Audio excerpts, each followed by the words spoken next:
The phone vibrated on the nightstand, its buzz slicing through the stillness of the apartment like a blade. I froze, my hand hovering over the half-wrapped bouquet of roses, their petals bruised from my clumsy grip. The screen lit up with her name, Lila, and the preview of her text, going to dinner with the girls instead. The words trailed off, cut by the lock screen, but they landed like a punch to my gut. Valentine's Day. Our third. She was supposed to be here, curled up on the couch, her laughter filling the room as we burned through another bottle of cheap wine. Instead, the apartment felt hollow, the silence heavy with something I couldn't name. I unlocked the phone, my thumb trembling. Going to dinner with the girls instead. We'll celebrate tomorrow, okay? Love you.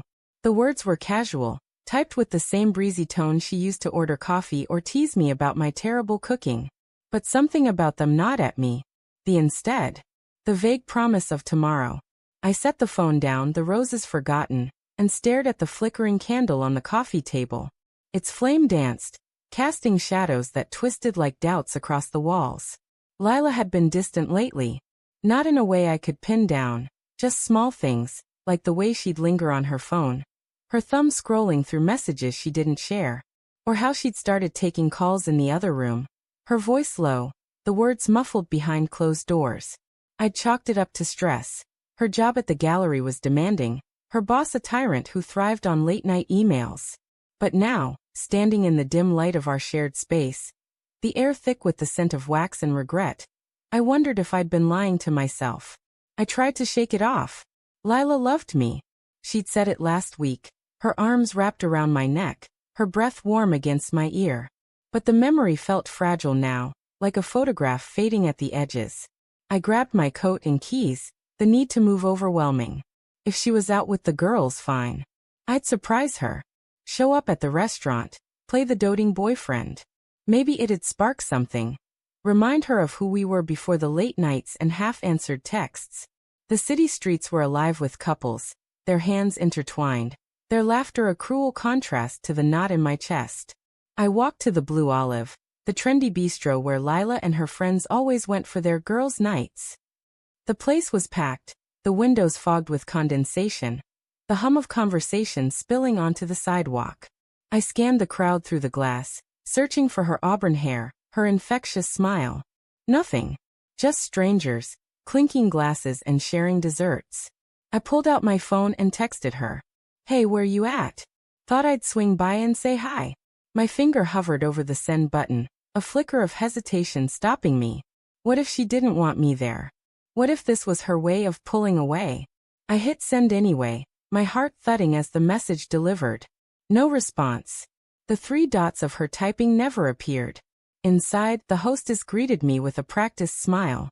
Table for one? She asked, her eyes flicking over my disheveled jacket.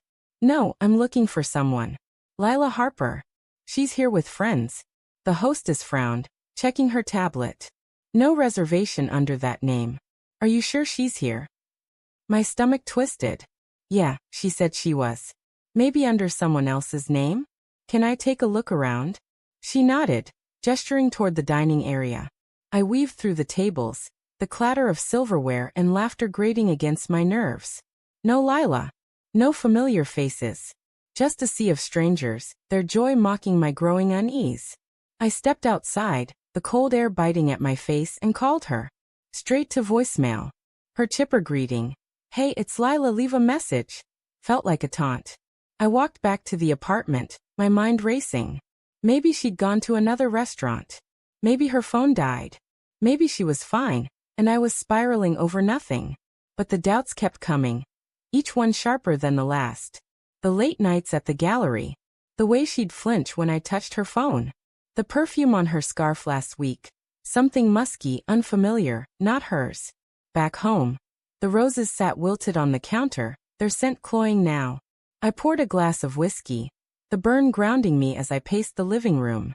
Her laptop was on the couch, its screen dark but tempting. I'd never snooped before. Never had a reason to. But tonight, the weight of her absence pressed against me, urging me to cross a line I couldn't uncross. I opened the laptop. Her password was still the same. Our anniversary, a detail that stung now. Her email was open, a A string of messages from someone named Evan. My chest tightened. Evan.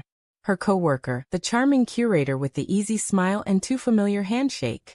The emails were short, casual at first, discussing exhibitions, schedules. But as I scrolled, they grew personal.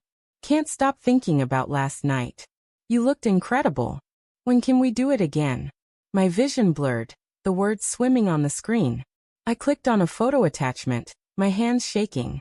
It was Lila, laughing in a dimly lit bar, Evan's arm around her waist. Her eyes sparkled in a way they hadn't for me in months. I slammed the laptop shut, my breath ragged, the whiskey glass slipping from my hand and shattering on the floor. The front door clicked open. Lila's voice called out, soft and hesitant. Babe, you home? I stood frozen, the shards of glass glinting at my feet.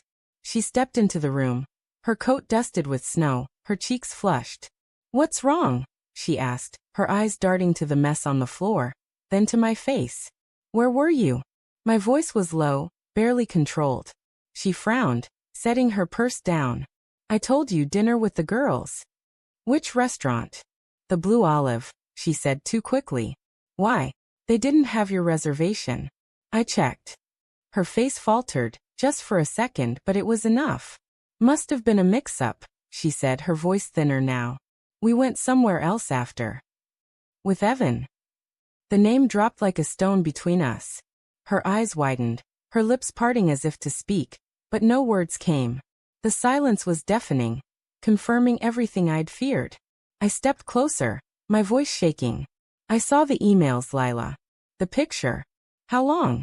She looked away, her hands twisting together. It's not what you think, she whispered, but the guilt in her voice betrayed her. Don't lie to me. The words erupted, raw and jagged.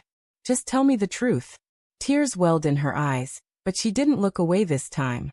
It was a mistake, she said, her voice breaking. It started as nothing, just talking, flirting. I didn't mean for it to go further. I love you, I swear. Then why? My voice cracked, the anger giving way to a hollow ache. Why wasn't I enough? She sank onto the couch, her hands covering her face. I don't know, she sobbed. I was lonely. You were always working, and Evan, he was there. It wasn't about love. It was a mistake.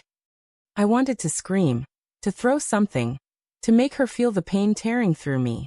But all I could do was stand there, the weight of her betrayal crushing me. The roses, the candle, the plans for tonight.